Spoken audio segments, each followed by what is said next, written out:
নমস্কার বন্ধু, রঙিন সুতোর মায়াজাল ইউটিউব চ্যানেলে তোমাদেরকে স্বাগত। বন্ধুরা, আজকে একটু ভিডিওটা অন্যরকম থাকবে। দেখতেই পাচ্ছ, টোটোতে বসেছি, যাচ্ছি মন্দারমণিতে। কালকে এসেছিলাম দীঘায়, সেটাও তোমাদেরকে একটু বলবো, কিন্তু এখন মন্দারমণিতে যাওয়ার দৃশ্যটা তোমাদেরকে একটু দেখিয়ে নিই। টোটো করেছি একটা, সারাদিনের জন্য নয়, ঘন্টা 4-5 জন্য। সেই টোটোতে উঠেছি, মন্দারমণির উদ্দেশ্যে টোটো করে যাচ্ছি। বেশ রোদ ঝলমলে দিন, বাজে ঘড়িতে 10:30। তো মন্দারমণিতে গিয়ে দেখা হচ্ছে তোমাদের সাথে। একটু সি বিচে ঘুরবো, সঙ্গে কিছু বন্ধু আছে, তাদের সাথেও পরিচয় করাবো। এই ট্রিপটা একদম অন্যরকম হচ্ছে। আগের ট্রিপে দুবলাগড়িতে ছিলাম, তখনও তোমাদেরকে দেখিয়েছিলাম দুবলাগড়ি ট্রিপ। তো আজকের ট্রিপটা আমি তোমাদেরকে দেখাবো দীঘা, তার সাথে সাথে থাকবে একটু মন্দারমণির টাচ। তো ফিরে আসছি মন্দারমণি বিচে তোমাদেরকে দেখাতে। এসে গেছি মন্দারমণিতে, মন্দারমণি বিচে দাঁড়িয়ে আছি। 1 ঘন্টা লাগলো, 10:20 দীঘা থেকে টোটো বুক করে এসছিলাম। এখানে এসে নামলাম ঠিক 11:20 ঘড়িতে বাজে। 1 ঘন্টার মধ্যে চলে এসেছি মন্দারমণিতে। রয়েছি মন্দারমণি বিচে। এই ভিডিওটাতে আমি কোনো রকম সেলাই রাখবো না। আগের ভিডিওতে যেরকম তোমাদেরকে দুবলাগড়ি দেখিয়ে নিয়েছিলাম, ঘুরতে এসেছিলাম মনটা ফ্রেশ করবার জন্য, ঠিক তেমনই মনটাকে একটু রিফ্রেশ মারবার জন্য চলে এসেছি শর্ট ট্রিপে। অ্যাগ্রিয়েন্ট নোটিসে দীঘাতে 2 দিন থাকবো, দীঘা আর মন্দারমণি করে। মন্দারমণিতে স্টে করবো না, জাস্ট ঘুরবো। 1 ঘন্টার মধ্যে ঘোরাঘুরি করে আবার ওই অটো ধরেই চলে যাব দীঘাতে। তখনও তোমাদেরকে দেখাবো। দীঘার সমুদ্র সৈকতে একটু বসবো, কিন্তু দীঘাতে বড্ড ভিড়, সেই ভিড়টাকে একটু অ্যাভয়েড করার জন্য মন্দারমণিতে আসা। তো আজকে পরিচয় করিয়ে দেব আমার 2 ছোট ছোট বন্ধু। এদের সাথেই আমি এই ট্রিপটা করতে এসেছি। মোটা কথা হচ্ছে, এদের মা সমগোত্রীয় আমি। আমার ছেলের 2 ছোট ছোট কিউট বন্ধু, এরা কাজিন সিস্টার্স। তোমাদের নামগুলো একটু বলে দাও। শর্মিলি। তোমার নাম বলে দাও। এই শর্মিলি, স্বর্ণালীকে নিয়েই, আর ওর মাকে নিয়ে, আর ভাইকে নিয়ে, মানে দাদাকে নিয়ে একটা শর্ট ট্রিপে এসেছি এই মন্দারমণি বিচে। একটু ঘুরবো, একটু টুকটাক। আচ্ছা, আমরা এখানে কি কি খাবো? আমাদের তো একটু পেয়ারা মাখা, অনেক কিছু খাওয়ার আছে।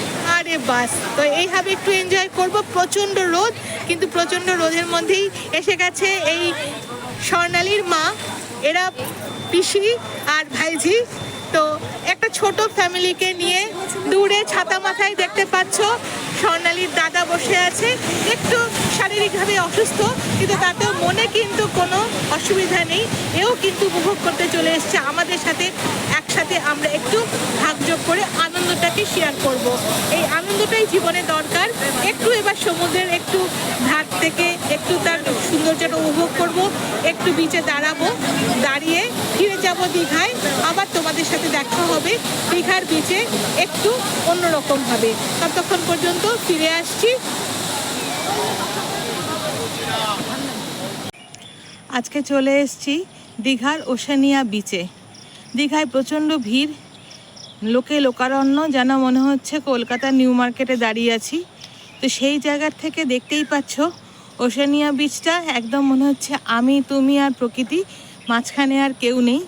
এখন ঘড়িতে 7:30 সকাল। একটু সি বিচে গেছিলাম, দীঘার ওল্ড দীঘায় আছি, ওল্ড দীঘার সি বিচে গেছিলাম সূর্যোদয়টা দেখব বলে। ততক্ষণে অবশ্য সূর্যদেব উঠে পড়েছিলেন, ডিমের কুসুমের আকৃতি নিয়ে তিনি সমহিমায় বিরাজমান ছিলেন। তাই দেখে নিয়েই ভাবলাম ওশেনিয়া বিচটায় একটু চলে যাই, সেই বিচটায় একটু ঘুরবো, একটু ফাঁকা ঝাঁকার মধ্যে থাকবো। তো সেইভাবেতেই চলে এসেছি ওশেনিয়া বিচে।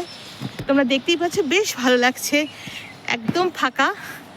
এখন 2-4 জন লোক দেখা যাচ্ছে, কিন্তু আমি যে সময় ঢুকেছিলাম মিনিট 10 আগে, তখনও কিন্তু একদমই ফাঁকা ছিল।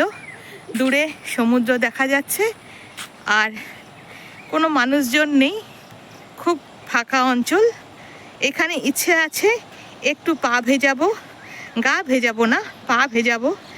আর আমার 2 ছোট ছোট বন্ধু তোমাদেরকে পরিচয় করিয়ে দিয়েছি, তারা স্নান হয়তো করবে। ওই দূরে দেখা যাচ্ছে মানুষ 2-4 জন নেমে পড়েছে জলের মধ্যে গা ভেজাতে, পা ভেজাতে। আমিও তাদের সাথে সঙ্গী হতে চলেছি। একটা শর্ট ট্রিপ ছিল, একদম আগের দিন বৃহস্পতিবার দিন, অর্থাৎ 23 তারিখ, 23শে অক্টোবর ঠিক করলাম একটু মনটাকে রিফ্রেশ করার জন্য দুদিনের জন্য কোথায় যাব, বন্ধুরা বলল চলো না আন্টি, দীঘার থেকে দুদিনের জন্য ঘুরে আসি। তো দীঘায় এত লোক, ভাল লাগছিল না, তবুও চলে এসেছি।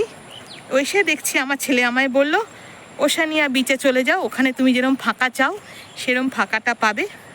তো দেখলাম হ্যাঁ একদম ফাঁকা, খুব ভালো লাগছে। অনেকগুলো সিঁড়ি উঠে আবার সিঁড়ি নেমে তারপরে বিচের কাছাকাছি এসছি। ওইদিকে সূর্যদেব উঠে পড়েছেন, একদম আকাশের মাঝামাঝি চলে এসছেন। এখনই প্রচণ্ড গরম লাগতে শুরু করেছে, তবে প্রকৃতিটা ভালো লাগছে দেখতে, বেশ ঠান্ডা একটা আমেজ আছে। গরম আছে কারণ সূর্যদেব দেখতেই পাচ্ছ, সূর্যদেব একদম আকাশের মধ্য গগনেই বলতে পারো। তবে অনেকটা সিঁড়ি উঠেছি, অনেকটা সিঁড়ি নেমেছি, নেমে এই ওশেনিয়া বিচে চলে এসেছি। দেখো বন্ধুরা, বেশ ভালো লাগছে, সুন্দর লাগছে দেখতে। আর সবাইকে আমার তরফ থেকে গুড মর্নিং বলছি। গুড মর্নিং ফ্রম রঙিন সুতোর মায়াজাল। তোমরা আমাকে এই চ্যানেলে দেখতে পাও ছুতো হাতে, কিন্তু সেইখানেই আমার আজকের ভিডিওটা একটু অন্যরকম থাকছে ওশেনিয়া বিচ, দীঘা। তোমাদের কালকে একটু মন্দারমণিও দেখিয়ে নিয়েছিলাম, তো আজকে দেখাচ্ছি ওশেনিয়া বিচ। একদিকে সূর্য দেবতা, উল্টো দিকে দেখো তোমরা একদম নির্জন ফাঁকা, খুবই সুন্দর লাগছে দেখতে। এই সিঁড়িটা দিয়ে আমরা নেমেছি, উঠেছি, এসেছি ওশেনিয়া বিচে। আর এই দিকে সূর্যদেব, ফিরে আসছি আর একটু পরে অন্য কিছু দেখাবো বলে। এই ওশেনিয়া বিচেই একটুক্ষণ সময় আজকে থাকবো, ইচ্ছে আছে থাকার। তারপরেই ওই দূরে দেখো কত ভিড়, কিন্তু এই জায়গাটা কিন্তু একদম ফাঁকা, খুব ভালো লাগছে। সমুদ্রেও নেমে পড়েছে মানুষজন, 2-4 জন করে, কেউ হাঁটছেন, কেউ ঘুরছেন। আমিও চলে এসেছি, একটু ঘুরবো আর তোমাদের সাথে শেয়ার করে নেব আমার এই ছোট্ট ট্রিপটাকে। একটু রিফ্রেশমেন্ট, আর কিছু না।